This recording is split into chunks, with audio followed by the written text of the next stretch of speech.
Thank you, Yemi. So let's go for our last speaker for this session before we start the panel. Um, would like to welcome Dr. Kirsty Simpson. She's partner at Venner Shipley. Kirsty is a UK and European patent attorney. She has PhD from the University of Oxford in the field of human artificial chromosomes for use in gene therapy. Kirsty has experience of drafting patent applications, prosecuting them around the world, and regularly handles oppositions and appeals before the European Patent Office.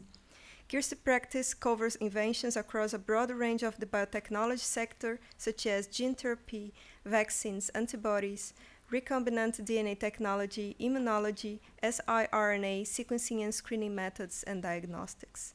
Kirsty also has experience in handling SPCs and large freedom to operate in due diligence projects. Now let me welcome Dr. Kirsty Simpson with the presentation entitled Gene Therapy in the UK. Perfect, thanks very much. Okay, perfect. So I don't need to do that, thank you, Elaine. I've worked in the patent industry for some time now after finishing my PhD. I worked for 5 years in-house for Procter & Gamble before really missing doing biotech work and moving back into private practice. Venner Shipley is an intellectual property specific firm. We handle not only patents, but we deal with trademarks, design copyrights, litigation, patent landscaping. Unlike a lot of patent firms, we also have a team of solicitors and barristers, so we can also assist with licensing and contract inquiries as well. I probably don't need to really tell this audience very much about the gene therapy industry in the UK, but some of these figures come from the Cell and Gene Therapy Catapults clinical trials database. The UK accounts for 12% of global gene and cell therapy clinical trials, with a massive growth in the sector, and over 3,000 jobs have been created with 90 developers based in the UK, and a £300 million turnover in 2020, and by 2035 it's expected that the industry could be worth 10 billion and provide 18,000 jobs. And at the time of the reports, there were 150 ongoing trials in the UK, representing a 20% increase on last year, with the majority of those looking at viral vector-mediated gene transfer. So looking at patent applications directed to gene therapy, there's a bit of a decline in the early 2000s, but as you can see, that has been increasing in recent years, and particularly in the viral gene therapy space. And when we look at where those applications are actually filed, the biggest market is the US, followed by Japan, and then international patent applications and European patent applications, which also covers the UK. There's been quite a lot of contentious matters at the European Patent Office related to gene therapy in recent years. Some examples there: the Regenex Bio AAV vector patents, which have been licensed to Novartis, Bluebird's lentiviral program, and also patient interest groups rather than a direct competitors opposed a patent related to Chimera, based on the fact that the price for the therapy was not justified. So the space in the patent world is getting more crowded. A rise in contentious proceedings is inevitable, and companies making sure that they have freedom to operate will be ever important. So looking specifically at IP and how that can really work for you in your companies, a lot of people don't really realise when they're creating IP, but you'll be creating that potentially for yourself, more likely for your employer. Different rights arise in different ways, and equally rights are lost in different ways, and just understanding the basics of IP and knowing when to raise questions is particularly important. Your IP strategy can be defined by many different things. So you might be looking at funding timelines, you'll be looking at when you need to talk to third parties during prototype development, when your product launch date is, what are your competitors doing? If you have a large portfolio, what about any contentious matters so that you're not dealing with too many things at one time? All of those things can help define your intellectual property strategy. What do you want to file on? When do you want to file? Where do you want to file it? Do you want to license in IP? Do you want to be filing your own IP? What do you want to keep trade secret? How much do you want to spend? And there's really no one size fits all strategy. One of the most important things to really think about is making sure that you actually own your intellectual property, and figuring this out really early on is super important. Typically, the default in the law is that the inventor owns the intellectual property, unless they are employed, in which case, if the invention is made during the normal course of their duties, then the employer will own the invention. Even so, it's important to have agreements in place in writing. You might want to have clauses in your employment contracts, for example. If you are contracting work out to third parties, make sure in your contract agreements that there are IP clauses that stating that you own any resulting IP. Make sure you record your own IP so you have a record for later disputes, so that if you go into partnerships or joint ventures, you have clear background IP that you already own before you go into any agreement. Watch out for unusual ownership situations, and again, make sure that you have the appropriate contractual agreements in place. For example, PhD students, depending on the university, different universities have different clauses as to who owns the intellectual property coming out of PhDs. Non-employee directors are another example where things aren't always necessarily straightforward. And if you have contractors that you're working with as well, make sure that you do have the appropriate agreements in place. So you really want to base your strategy on your IP aims, and your IP aims will be based on your business needs. Patents are essentially a negative right, and they stop other people using your invention. So you're likely to have at least one patent covering your core technology. It's really important that you don't disclose your invention to anybody before a patent application is filed.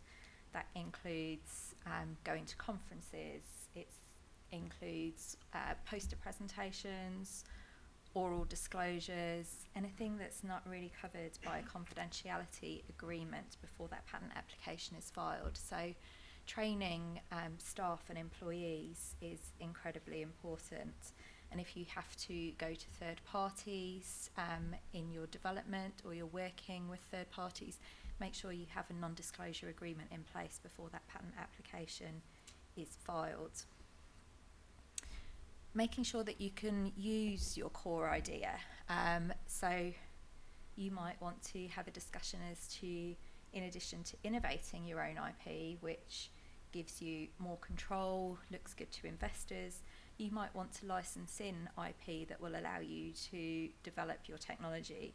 You get a little bit more legal certainty in that case, you'll save on development, and you maybe have predictable costs from licensing fees. There are lots of other types of IP. I focus on patents because not only is that what I do, but that's the technical aspect of intellectual property. But there's also lots of other things to consider. If you have a physical product, you can be covered by design rights, name and branding covers. You'll want to be looking at trademarks. if you're using your IP to secure funding, having a portfolio of patent applications can look attractive to investors rather than having one key patent. And working with your patent attorney they can help you develop an appropriate strategy where you start to not only cover the core technology, but you cover the aspects around it.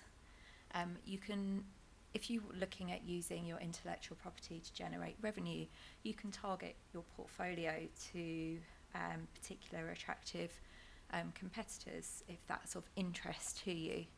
And you can also use intellectual property to keep track of what your competitors are actually up to, which I'll come on to in a second. Because people think competitors' intellectual property is always going to cause a problem, and in many cases that can be true. But because patent applications are published, it also gives you an awful lot of information about what your competitors are actually doing. You can use published patents and applications for patent landscaping. So this gives you an overview of competitor strategy. It might allow you to identify gaps where there isn't patent protection, and that's an area that you can look into. Freedom to operate searches is something that will enable you to make sure that you're clear of third-party patents, so you don't run into infringement issues further down the line when you get closer to product launch. And there are watching services that you can utilise to keep track of particular competitors and what they're doing. So if anything changes in their patent portfolio, you'll be made aware of it. So competitors' intellectual property has two real effects on your IP. So the first is that anything that is in the public domain before you file your application, you have to ensure that your invention is novel and inventive over. When we talk about inventive, we mean that it's not obvious. Even, however, if you are granted a patent, you might not be able to use your invention if there's a third-party right which may cause you a problem. So patents give you the right to stop other people practicing your invention. They don't necessarily allow you to do it yourself.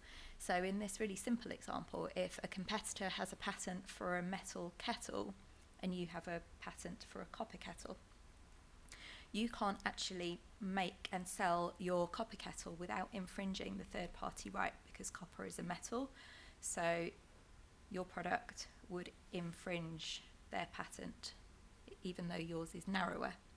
And your competitor can't make a copper kettle because you have the patent for that. So that's a situation where you might want to go and talk to your competitor and discuss cross-licensing so that you can both achieve the goal that you want to get to.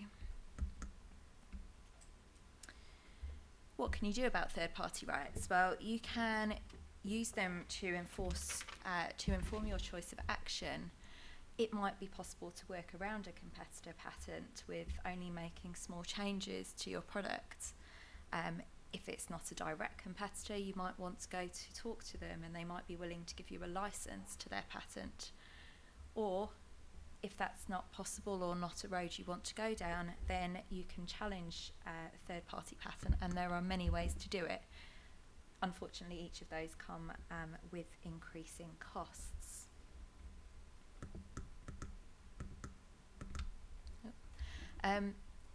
Once you have your patent application, no one really polices that for you, or your granted patent. So it's important to monitor your competitors. Your patent is of no use to you really if you have a granted patent and half the world is infringing it and you do nothing about it. No one tells you that. It's up to you to do that. There are many methods you can use. There's watching services, like I mentioned, and there are steps that you can take if you do know that someone is infringing your rights, including courts and trading standards and customs. It's also important to realise that once you've filed your patent application, or even once it's granted, that's not the end of the road. You have renewal fees to pay every year for patents. Even if you have a granted patent in Europe and the UK, you might have ongoing patent costs in other jurisdictions across the world, depending on where you've decided to file in your strategy. And that all needs to be taken into account in your budget, as well as the costs of actually obtaining the patents in the first place, which unfortunately is not a cheap process. And just to highlight the importance of IP in some recent cell and gene therapy deals, just going to highlight a few that have happened in recent months here that wouldn't have been possible without a strong intellectual property portfolio. UCLB, supported by Apollo Therapeutics, agreed a licensing deal with a US investment company. Combigene, who I've worked with for several years, has entered into an exclusive collaboration and licensing agreement with Spark Therapeutics for their epilepsy gene therapy product. I think Combigene is eligible to receive up to 328 million, excluding royalties. Voyager Therapeutics have entered into a deal with Pfizer, being paid 30 million up front and 20 million in exercise fees related to Voyager's novel capsids. And Bayer has acquired AskBio for 2 billion upfront, and a further 2 billion in success-based milestones. And Novartis has acquired Venner Bio for 280 million to gain access to their AAV gene therapy platform. So there's a lot of activity in this space, and a lot of importance on companies' IP portfolios in these kind of deals.